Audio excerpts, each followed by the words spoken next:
नमस्कार साथियों, आरजे शिक्षा विजन में आपका स्वागत है। आज के सेशन में बात करेंगे शिक्षा मनोविज्ञान के अंतर्गत एक मुख्य टॉपिक है बाल विकास। उसमें आज प्रमुख उसके जो सिद्धांत है वो सभी सिद्धांत देखेंगे एक साथ। बाल विकास से संबंधित जितने भी सिद्धांत हैं उन सभी सिद्धांत को आज पढ़ेंगे। ये शिक्षा मनोविज्ञान से संबंधित छठी क्लास है, ग्रेड थर्ड और ग्रेड सेकंड के लिए उपयोगी है। शुरू करते हैं आज का टॉपिक। बाल विकास के अंतर्गत शिक्षा मनोविज्ञान के प्रमुख सिद्धांत। शिक्षा मनोविज्ञान के अगर प्रमुख सिद्धांतों की बात करें तो इसमें सबसे पहले जो सिद्धांत आता है वो आता है निरंतरता का सिद्धांत। एक नंबर पे जो सिद्धांत है वो है निरंतरता का सिद्धांत। दूसरा सिद्धांत है समान प्रतिमान का सिद्धांत। समान प्रतिमान का सिद्धांत जो है इसका दूसरा प्रमुख सिद्धांत है। तीसरा है सहसंबंधता का सिद्धांत। चौथा सिद्धांत है अंगों की गति में भिन्नता का सिद्धांत। और पांचवा है भविष्यवाणी का सिद्धांत। छठा बाल विकास से संबंधित जो प्रमुख सिद्धांत है वो है सामान्य से विशिष्ट क्रियाओं का सिद्धांत। सातवां है निश्चित क्रम का सिद्धांत। आठवां है विभिन्नता का सिद्धांत। और नौवां है निकट से दूर का सिद्धांत। 10वां है वर्तुलाकार विकास का सिद्धांत। ये प्रमुख 10 सिद्धांत है जो बाल विकास से संबंधित है। पहला है निरंतर का सिद्धांत, दूसरा है समान प्रतिमान का सिद्धांत, तीसरा है सह संबंधता का सिद्धांत, चौथा है अंगों की गति में भिन्नता का सिद्धांत, पांचवा है भविष्यवाणी का सिद्धांत, छठा है सामान्य से विशिष्ट क्रियाओं का सिद्धांत, सातवां है निश्चित क्रम का सिद्धांत, आठवां है विभिन्नता का सिद्धांत और नौवां है निकट से दूर का सिद्धांत, 10वां है वर्तुलाकार विकास का सिद्धांत। ये प्रमुख 10 बाल विकास से संबंधित सिद्धांत है। अब एक एक सिद्धांत को देखते हैं शुरुआत से कि एक परिभाषा क्या है सिद्धांत की और मुख्य रूप से सिद्धांत में कहना क्या चाहते हैं। तो पहला जो सिद्धांत है वो है निरंतर का सिद्धांत। बाल विकास का पहला सिद्धांत है निरंतरता का सिद्धांत। पहला सिद्धांत है निरंतरता का सिद्धांत। क्या कहता है निरंतर का सिद्धांत? निरंतर का सिद्धांत कहता है कि विकास जो है गर्भ अवस्था से लेकर जन्म के बाद विभिन्न अवस्थाओं में निरंतर चलता रहता है और जीवन के अंतिम समय तक चलता है। निरंतरता का मतलब क्या हुआ? लगातार। निरंतरता का मतलब हुआ लगातार, यानी लगातार निरंतरता के साथ ये चलने वाला जो सिद्धांत है वो उसकी बात करता है। ये क्या कहता है कि बालक जब शिशु जब गर्भ अवस्था में आता है तो गर्भ अवस्था से लेकर जन्म के बाद और जन्म के बाद भी विभिन्न अवस्थाओं से होते हुए जीवन के अंतिम समय तक विकास जो है निरंतर चलता रहता है। तो निरंतर का सिद्धांत क्या कहता है कि विकास क्या चलता है? निरंतर चलता है। विकास किस तरह चलता है? निरंतर चलता रहता है विकास। यह कहता है निरंतरता का सिद्धांत। कब से? गर्भ अवस्था से प्रारंभ होता है। गर्भ अवस्था, गर्भावस्था से लेके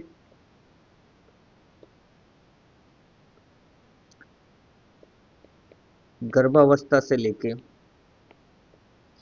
जन्म और जन्म के बाद, जन्म और जन्म के बाद जो विभिन्न अवस्थाएं आती है वहां तक निरंतर चलता है अंतिम क्षण तक। विभिन्न अवस्थाओं में, विभिन्न अवस्थाओं में क्या चलता है? जीवन के अंत तक, जीवन के अंतिम समय तक।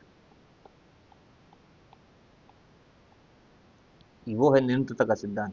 तो सिंपल बात हुई, निरंतरता का मतलब क्या हुआ? लगातार निरंतर रूप से चलता रहता है। कब से?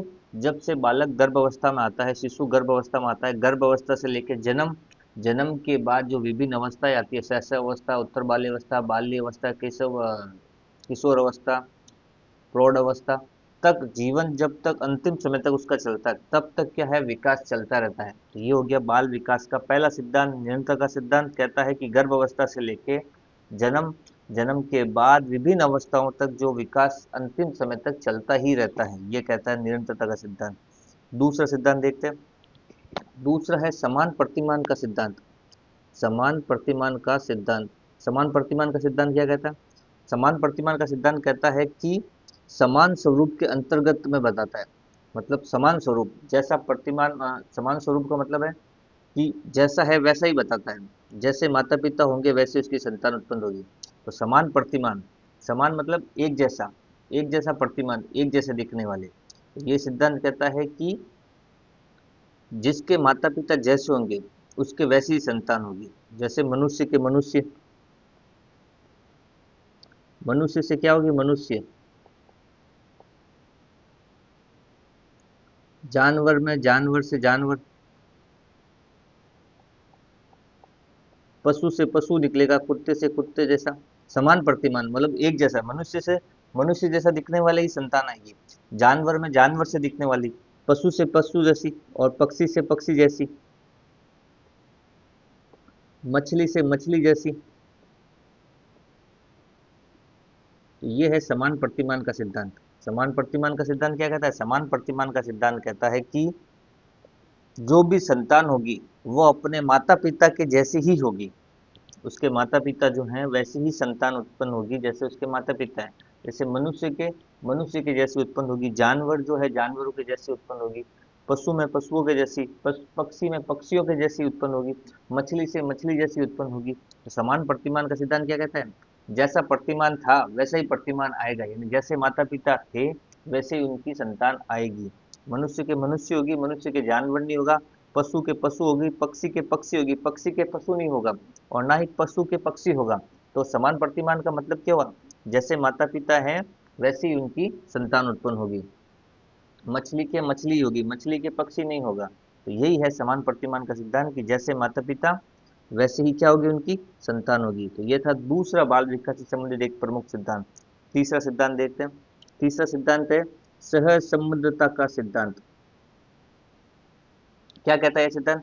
इस सिद्धांत के अनुसार बालक में होने वाले सभी विकास एक दूसरे से जुड़े रहते हैं। इसी कारण किसी बालक का शारीरिक विकास यदि अच्छा होता है तो मानसिक विकास भी अच्छा। सिद्धांत क्या कहता है? सिद्धांत कहता है कि सभी जो विकास है वो एक दूसरे से जुड़े हैं। मेन इंपोर्टेंट बात यही है पहली, कि सभी जो विकास है वो एक दूसरे से जुड़े हैं। किसी का अगर बालक का शारीरिक विकास अच्छा होता है तो उसका मानसिक विकास भी कैसा होगा? अच्छा होगा। तो तीन इंपॉर्टेंट बातें हुई इसमें, कि सभी विकास क्या जुड़े हुए हैं? एक दूसरे से जुड़े हुए हैं। अगर किसी का शारीरिक विकास अच्छा होगा तो उसका मानसिक विकास भी कैसा होगा? अच्छा होगा। तो सहसंबंधित का मतलब क्या होगा? सभी विकास जो है आपस में संबंध रखते हैं। सभी विकास क्या है? आपस में जुड़े हुए हैं, आपस में संबंध रखते हैं। और उसी संबंध के तहत यदि किसी बालक का शारीरिक विकास अगर अच्छा हो रहा है तो उसका डेफिनेटली जो है मानसिक विकास भी कैसा होगा? अच्छा ही होगा।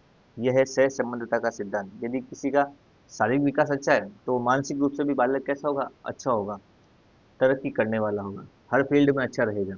तो सहसंबंध का सिद्धांत कहता है कि सभी विकास, बालक में होने वाले सभी जो विकास है, चाहे वो शारीरिक विकास हो, मानसिक विकास हो, सामाजिक क्षेत्र का विकास हो, पारिवारिक विकास हो, कैसा भी विकास हो, वो विकास अगर एक दूसरे से जुड़े होते हैं, पहली बात तो ये कि सभी विकास जो एक दूसरे से जुड़े होते हैं।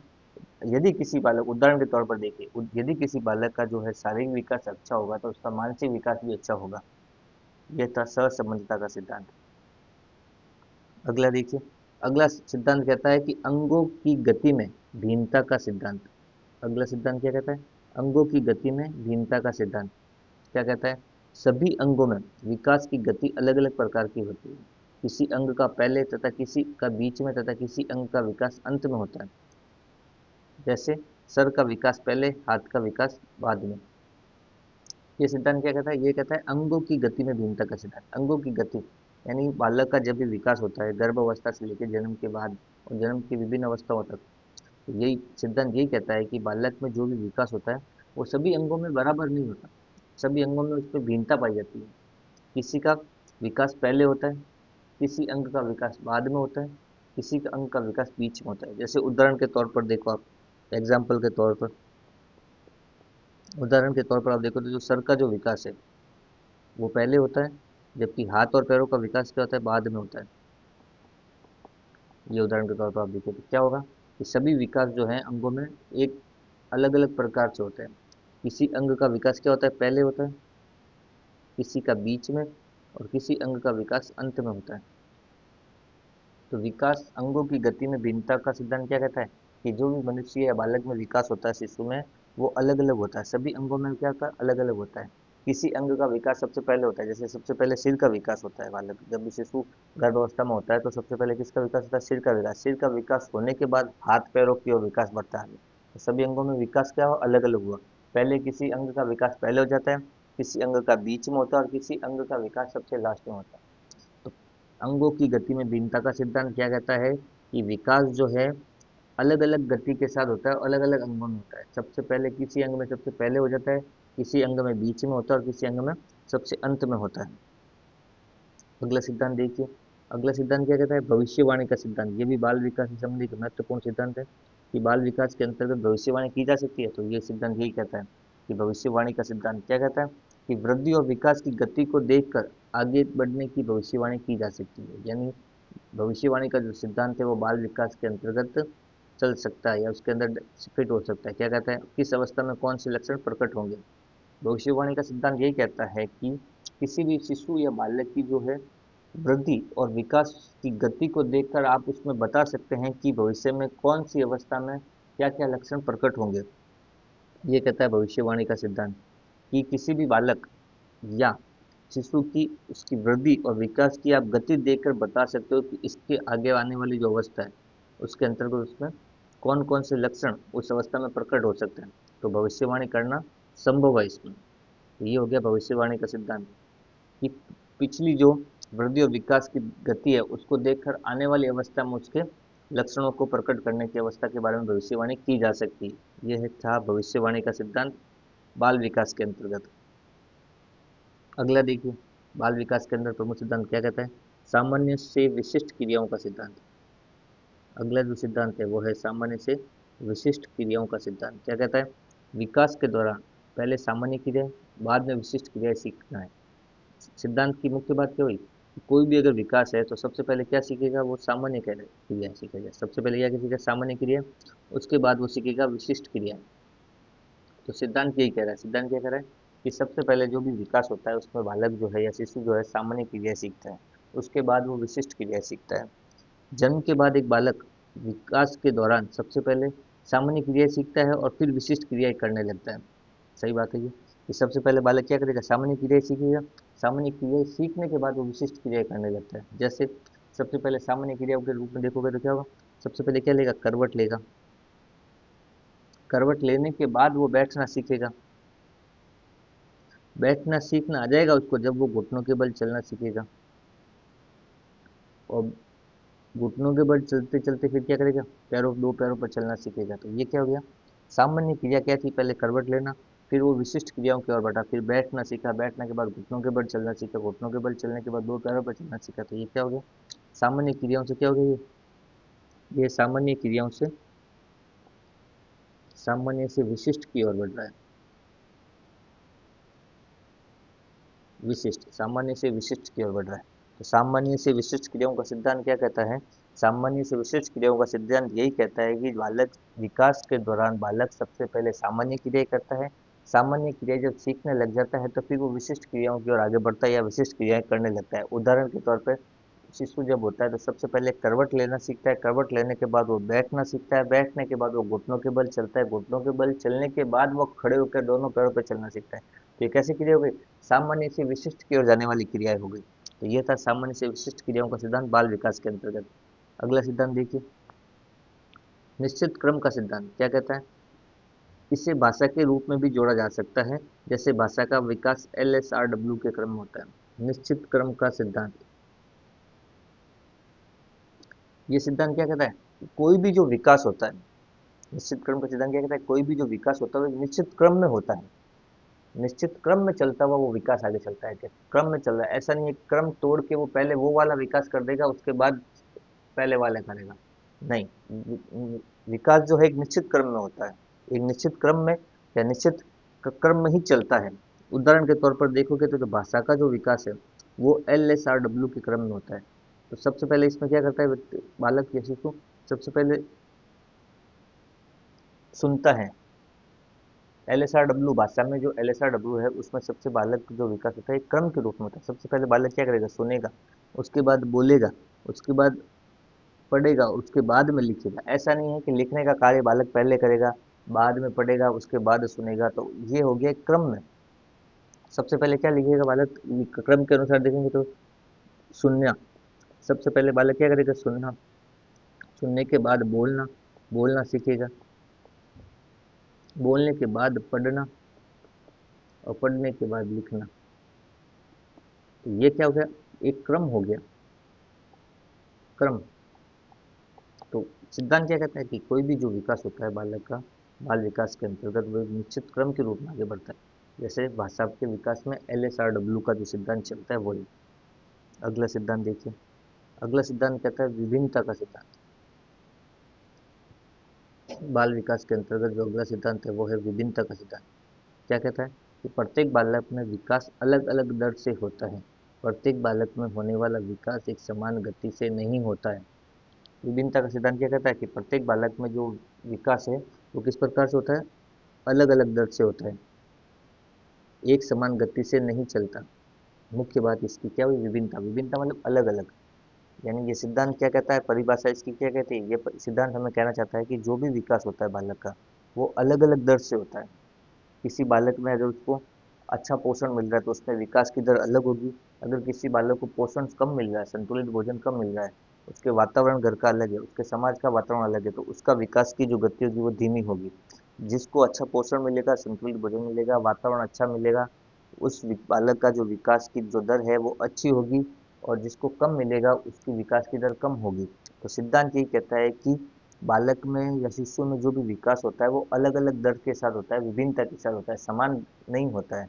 जिसको जैसा वातावरण पोषण मिलेगा उसका विकास उस तरह से होगा, और जिसको वातावरण पोषण कम मिलेगा उसका विकास अलग तरह से होगा। तो विकास की जो गति है वो अलग अलग होती है, एक समान नहीं होती, ये कहता है विभिन्नता का सिद्धांत। अगला सिद्धांत देखिए। अगला सिद्धांत है निकट से दूर का सिद्धांत। निकट से दूर का सिद्धांत बाल विकास के अंतर्गत अगला जो सिद्धांत है वो है निकट से दूर का सिद्धांत। क्या कहता है, विकास का क्रम केंद्र से प्रारंभ होकर फिर बाहर की तरफ होता है। जैसे पहले रीढ़ की हड्डी का विकास, फिर भुजाओं का विकास। निकट से दूर का सिद्धांत क्या कहता है, निकट से दूर का सिद्धांत कहता है कि जब भी बालक का विकास होता है उस विकास के अंतर्गत सबसे पहले जो है प्रारंभ में केंद्र में जो होता है उसका विकास होता है, फिर केंद्र से विकास बाहर की ओर अग्रसर होता है, बाहर की तरफ निकलता है। सबसे पहले कहाँ होगा, केंद्र की तरफ होगा, फिर केंद्र से जो है विकास कहाँ निकलेगा, बाहर की तरफ निकलेगा, बाहर की तरफ निकलेगा। तो सबसे पहले विकास किसकी तरफ, केंद्र में, और फिर केंद्र से किधर जाएगा, बाहर की तरफ। ये सिद्धांत ये कहता है निकट से दूर की तरफ जा रही है, निकट से दूर की तरफ। तो उदाहरण के तौर पर देखो, सबसे पहले जब भी शिशु गर्भ अवस्था में आता है तो सबसे पहले किसका विकास होता है, रीढ़ की हड्डी का विकास होता है, उसके बाद फिर भुजाओं का विकास होता है।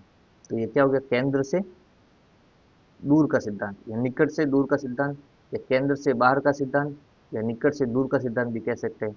निकट से दूर का सिद्धांत क्या कहता है कि जब भी विकास का जो क्रम है वो केंद्र से प्रारंभ होता है और केंद्र से प्रारंभ होकर वो बाहर की तरफ जाता है। ना कि पहले बाहर का विकास होगा उसके बाद केंद्र का विकास होगा, पहले केंद्र का विकास होगा और केंद्र के विकास के बाद कहाँ जाएगा, बाहर की तरफ जाएगा। तो ये हो गया निकट से दूर का सिद्धांत। विकास का क्रम केंद्र से बाहर की ओर होता है, निकट से दूर की ओर होता है। उदाहरण के तौर पर रीढ़ की हड्डी का विकास पहले होता है, उसके बाद भुजाओं का होता है। ऐसा नहीं होता कि भुजाओं का विकास पहले हो जाएगा और रीढ़ की हड्डी का बाद में होगा। ये था निकट से दूर का सिद्धांत। अगला देखिए, वर्तुलाकार विकास का सिद्धांत। 10वां और अंतिम विकास का सिद्धांत है बाल विकास से संबंधित। वर्तुलाकार विकास का सिद्धांत क्या कहता है, विकास के दौरान कुछ अंगों का जो विकास है बहुत तीव्रता के साथ होता है। जिन अंगों का विकास तेजी से होता है वो बीच बीच में तब तक रुक जाते हैं जब तक कि अन्य अंगों का विकास संतुलित नहीं हो जाता है। इस प्रकार तीव्र और मंद परिवर्तनों में एक चक्र सा बन जाता है, जिसे वर्तुलाकार विकास का सिद्धांत कहा जाता है। क्या कहना चाहता है वर्तुलाकार विकास के सिद्धांत, ये यही कहना चाहता है कि जब भी विकास होता है कुछ अंगों में, तो कुछ अंगों में जो विकास है बहुत तीव्रता के साथ होता है, तेजी के साथ। कुछ अंगों में विकास जो है तेजी के साथ होता है, और जिन अंगों का विकास तेजी के साथ होता है वो जब उनका विकास तेजी के साथ होता है तो वो आगे जाके रुक जाते हैं, जबकि अन्य अंगों का विकास नहीं हो जाता। और फिर जब अन्य अंगों का भी विकास हो जाता है और आगे वाले जो बढ़ा हुआ तो तेजी का हो, तो इसमें क्या एक संतुलन सा बन जाता है, ये आगे बढ़ता है तो इसके लिए पीछे वाले के लिए रुकता है। जैसे ये आगे बढ़ा तो पीछे वाला जब तक इसके साथ साथ नहीं आएगा तब तक ये रुका रहेगा, और जैसे ही यहाँ आएगा तो फिर ये वापस आगे बढ़ना चालू हो जाएगा। तो इनमें एक संतुलन सा बन जाता है बीच में, दोनों के बीच। तो अंगों में क्या बन जाता है, संतुलन। तो ये संतुलन जो बनता है तीव्र और मंद का, इसमें एक चक्र सा बन जाता है कि पहले ये तेजी से आगे बढ़ेगा, फिर वो पीछे वाला इसके बराबर आएगा अंग, फिर वापस वो आगे बढ़ेगा, फिर ये पीछे पीछे आएगा। तो एक संतुलन बन जाता है, एक चक्र सा बन जाता है। इस कारण इसको कौन सा सिद्धांत कहा गया है, वर्तुलाकार विकास का सिद्धांत। यानी जो भी अंग पहले तेजी से विकास विकसित होगा वो दूसरे वाले अंग के विकास के लिए रुकेगा आगे जाके, और फिर जब वो दूसरा अंग विकसित हो जाएगा फिर वो अंग आगे और आगे बढ़ेगा। तो इन दोनों में क्या, तीव्र और मंद का एक चक्र सा बन जाता है, तीव्र और मंद परिवर्तनों में एक चक्र सा बन जाता है। इसी कारण इसको कौन सा सिद्धांत कहा जाता है, वर्तुलाकार विकास का सिद्धांत कहा जाता है। तीव्र और मंद दोनों में एक चक्र बन जाता है विकास में, इस कारण इसको क्या कहा है, वर्तुलाकार सिद्धांत कहा गया है। ये थे बाल विकास से संबंधित प्रमुख सिद्धांत।